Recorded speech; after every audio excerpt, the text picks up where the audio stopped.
Hey, it's your professional sarcastic man and seeker of attention, Ozchris, here with reviews on Extermination number 5, the conclusion, and Uncanny X-Men number 6. So we'll start with Extermination. Finally, the young X-Men are gone. Thank God. This should have been done much earlier, but I'm glad that they they've just resolved this whole young X-Men debacle. So, oh no, Cyclops is dead, except he's not. It was actually Mimic that was killed. So the timeline wasn't changed, and everyone goes off to fight against Ahab and all of his all of the hounds that he's taken control of. And I will say I definitely like this spread page. It's just action spread page. Ahab just saying, you X-Men may have fooled me once, but rest assured I shall have my victory. Hounds, focus your sights on the original 5 X-Men. Just everyone going all out, and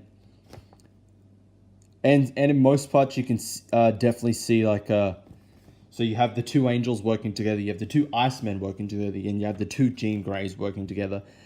Beast isn't one, because not sure what happened to Beast. I can't remember what happened to Beast. But anyway,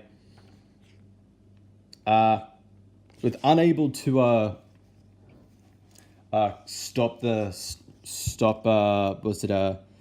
2 twins that Ahab has in his kind of control that can turn people into hounds, the young X-Men and Cable decide, it's time. If we go back, it'll fix everything. Kind of fix everything. They go back, and young Jean Grey is able to talk to the twins prior to Ahab taking them, and then pretty much Stockholm syndroming them. And this works to their advantage later on, as the young X-Men, in order to preserve the timeline, young Jean Grey wipes all of their memories, so time is restored, and it does something, I'm not going to spoil it, that helps save the day. So that is it. The young X-Men are gone. Thank God. Finally, the whole issue is resolved, and a special somebody comes back at the end of this issue. So I definitely like this cover. It's a good looking cover. Art was okay for the most part. I like the art for the most part. So story, I thought it was actually, it was a good story. It was a story that should have been done years ago to get rid of the young X-Men, because it was just messing with everyone's heads with the whole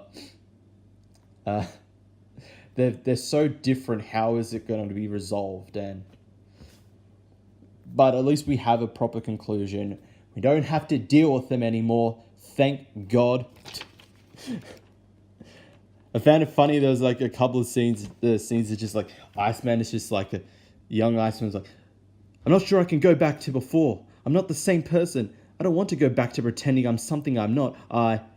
Look, if you hadn't come here and been able to embrace who you really are, then I'd still be living a lie too. So no matter what happens when you go back, you finally let me be honest with myself, and no one can take that from us. Wrong, Iceman. You were turned gay by young Jean Grey for no reason at all. So, Bobby, you're not going back to pretending I'm something I'm not. You're going back to how you actually originally were, before Bendis, I think it was Bendis, decided to use young Jean Grey to gay convert you for absolutely no reason at all. Oh boy. And then there's another scene. I'm wondering if this is a reference to a real life event that had something to do with milkshakes. We'll see. But story-wise, I definitely liked Extermination. Finally got a wrap up of the whole young X-Men stuff, and then we got some teasers to what's coming on later on with Uncanny X-Men. if you know who the special person is that came back, it's pretty much been technically spoiled already because of solicits for Uncanny X-Men. And also some stuff for X-Force, which comes out the last week of December. I'm going to be picking that up. It's Ed Bryson. He's a quality writer when it comes to a lot of X-Men. I like his Cable. I like Extermination. So I'm willing to give it a try and see how it goes. So on to Uncanny X-Men number 6. Featuring the Jesus Squad.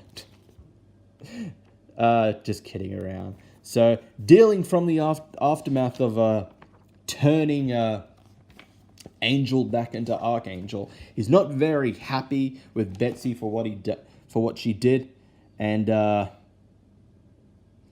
she tries to justify it's like, we had to stop you, Warren. We couldn't allow any more blood to be spilled. It's like, no more blood. You turn me back into the Angel of Death, back into the one thing I've been trying to outrun. So I think with this, I'm pretty sure they're just ignoring Charles Soule's run, because I haven't seen anyone confirm or deny that Angel lost control of Archangel again, because throughout the second half of Charles Soule's run with Astonishing X-Men, young Charles Xavier, X as he calls himself, he gives control of Archangel to Warren, so he's not like this just evil person anymore. So I'm guessing they're just ignoring it. Just so we can have this drama between Warren and Betsy. Who cares? There was really hardly any build-up to this whole romantic drama between them. Honestly, who cares? So the X-Men, the old X-Men, confront Nate Gray. He appears to them, and look, it's finally a callback to that Jean Grey story from issue number 1. It took them 5 issues. See, more proof that the Bishop and the Jean Grey stuff really didn't need to exist. But, so, very unoriginally, Nate tries to justify why he's doing all this, is that, because the old woman died, he says, and the old woman died. Was there hope for her, Jean? Or where was her hope? No, she was but another mindless casualty in a never-ending war. But that war ends now. I will end it. A necessary evil, I'm afraid. Utopia comes at a price.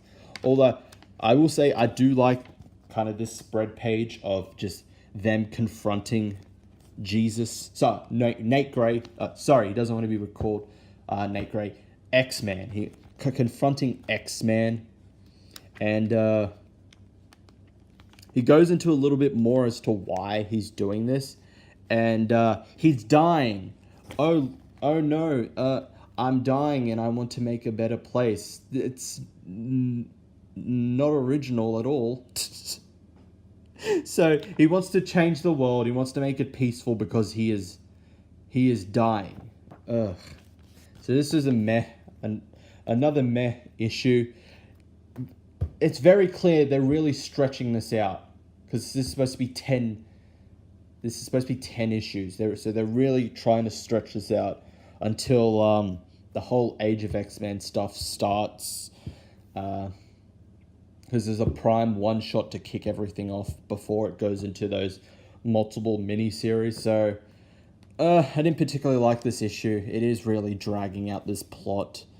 So that's it for these reviews. Thank you all for watching. I'll see you all in the next one.